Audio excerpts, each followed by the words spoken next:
వేములవాడ పట్టణంలోని శ్రీ రాజరాజేశ్వర స్వామి దేవస్థానం అనుబంధ ఆలయమైన శ్రీ భీమేశ్వర స్వామి వారిని వేములవాడ 3వ వార్డు కౌన్సిలర్ గుడిసె సంతోష కరుణాకర్ దంపతులు దర్శించుకున్నారు.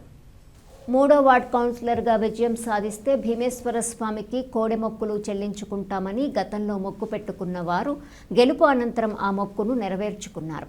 క్రైస్తవ మతానికి చెందిన వారైనా స్వామివారిపై ఉన్న అపార భక్తి శ్రద్ధతో కోడె మొక్కులు చెల్లించడం విశేషంగా నిలిచింది. ఈ సందర్భంగా స్వామివారికి ప్రత్యేక పూజలు నిర్వహించి ఆశీర్వాదాలు పొందారు. నేను 3rd వార్డు కౌన్సిలర్ గుడిసె సంతోష కరుణాకర్. మా ఆయన 12 సంవత్సరాల నుంచి కాంగ్రెస్ పార్టీలో ఉన్నాడు.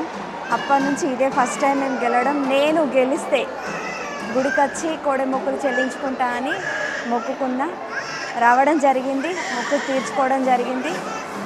గుడి సిబ్బంది కూడా మాకు చాలా సాయం చేశారు. మొదటిసారి గుడికి రావడం, చెల్లించుకోవడం ఇదంతా కొత్తగా, కానీ సిబ్బంది మాకు చాలా సహకరించారు. దర్శనం బాగా జరిగింది.